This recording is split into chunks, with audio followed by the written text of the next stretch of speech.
Let's make Kevin Harvick work. Not too hard, though. Not too hard, he says. Yeah. Huh? My volleyball outfit, yeah. Wow. Sounds like a conversation for later.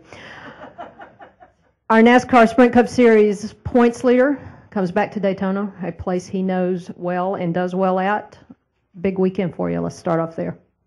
Yeah, obviously, we've been fortunate to have pretty good success here. I enjoy the super speedway racing. I enjoy the handling aspect of the racetrack that it presents. Obviously, this weekend is probably the last one for a while anyway. That problem will present itself. So I like the bumps. I like the sliding around and with the cars and the restrictor plate and the way that everything is now, they slide around a lot. So should be definitely going to be a handling game this weekend, and look forward to it. All righty, questions. Don has the microphone for you. I saw Mark, Ed, and then Mike Hembry. Let's go with those three. Kevin, Mark Dakotas from Florida today. As the Sprint Cup points leader, do you believe that NASCAR needs to do something at the end of the regular season to reward that position, to make it a little bit more relevant, or a little bit more tangible?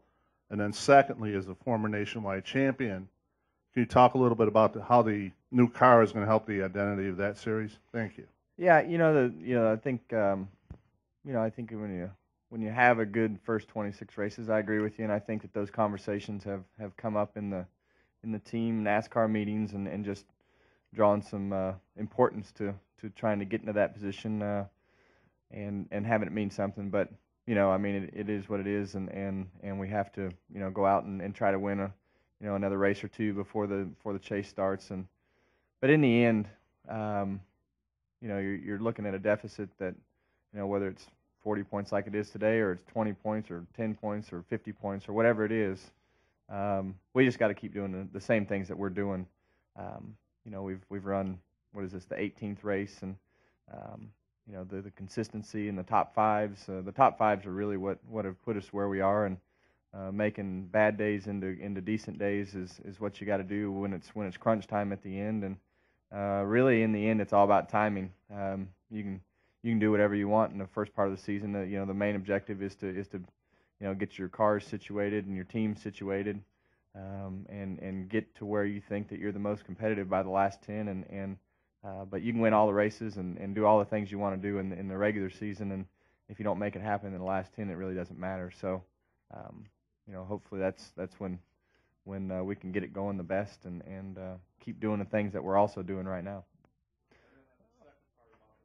Yeah, the new nationwide car is cool. I'm really happy about the first thing is the safety aspect of the car. Obviously, you can't compare it. It's not even comparable to the old car, and you get in and out of it. You just have a lot of room.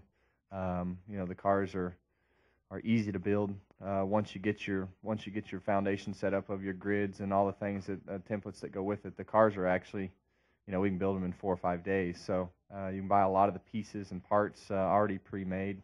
You can't move the bodies around and fudge things here and there. It is what it is. I mean, you have low tolerances, but everything's built very straight up, very straightforward, very simple. Obviously they're sliding around a lot. They're new and hard to get a handle on the racetrack right now. But when we first started the Cup stuff, they were hard to get a handle on as well. So it's not anywhere near that bad. And I think the identity for the manufacturers is great. And anytime that we can draw more similarities to the cars on the racetrack to the cars in the showroom, like they have with these cars, is something that's I think very important to the sport.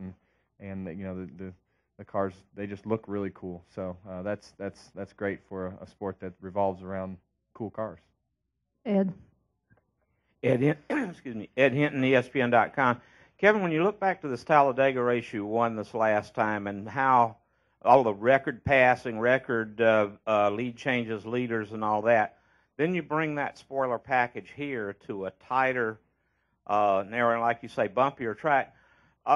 Could this race Saturday night turn out to be an even wilder, rougher race than Talladega, or is the handling going to make people separate out more than Talladega? What should we look for from this race compared to that one? They're definitely going to spread out a lot more than Talladega, that's for sure. I think after 7 or 8 laps, the handling will be king. speed is not going to be something that you really need. Your handling is going to result into that speed. I think with the balance and the downforce that has been put on the car with the rear spoiler, it's added pretty equal downforce to the front and the back of the cars. You've got more side force than what you had before, but in turn you put a bigger restrictor plate on, so it's going to be the closure rate should be just a touch faster than what it was here at the beginning of the year. Obviously, it'll be much like Talladega, probably a little bit better than Talladega because you have a little more power. So should be an exciting race, and but I still think handling is going to be the main aspect of what's going to happen on Saturday night. Will the handling take care of making it not as much of a wrecking race or a beating and banging race? Yeah, well, I mean, the bump drafting takes care of itself because of the bumps in the corners and the handling. The cars are so loose in the corners, you can't bump draft through the corners here like you can at Talladega. So the racetrack in itself takes care of that aspect of it, and it's going to be, it's more like Atlanta than it is Talladega. Mike? Mike Hembry, SpeedTV.com. Kevin, most of the drivers almost never want to see a track repaved. What do you anticipate here in February with all the grip? How will it be different, and will the drivers be more or less important than now? Well, I think the driver will be less important than it is right now, just for the fact that handling is totally out the window. There will be no handling aspect of it. It'll be just like Talladega and getting your car as fast as you can make it. There's going to be packs just like Talladega with half the width of the racetrack than what you're used to there. So you're going to see the bump drafting through the corners. You're going to see the bump drafting through the triangles, straightaways, and all those things. So just like Talladega. So but in the end, you still have to play that chess match. You still have to put yourself in a position. You have to survive the wrecks. You have to do all the things to get yourself to the end of the race, just like you do here and just like you do at Talladega. But it's just going to be one aspect will be removed from that picture. Here's our next four. We're going to go Channel 9 in the back. Dwight, Lee, and then Jenna. Please raise your hand and help our microphone helpers find you. Go ahead. Kevin, Joe Kepner with WFTV in Orlando. You mentioned how much you like the bumps on this track, but this is the last time that's going to be the identity of this track. Are you going to miss that? Is that the right thing for Daytona to do, to repave this thing? Well, I don't think anybody would repave it unless you had to. So obviously, there's some issues that are deeper than just everybody can probably see underneath the asphalt, and nobody's going to spend $20 million to repave a racetrack if you don't have to. So I think it's more of probably a safety concern than it is anything, and it's no different than a pair of tennis shoes. If you wear them out and they have holes in the bottom of them, you got to go get some new ones, or you're going to be walking barefoot. So it's just time has taken its toll on the racetrack, and you guys got to start over with a fresh coat of asphalt, and it's still, you can talk about the bumps and things of Daytona, but the identity of Daytona is Daytona itself, and the history of the race and all the things that have happened, no matter what the asphalt is on the racetrack.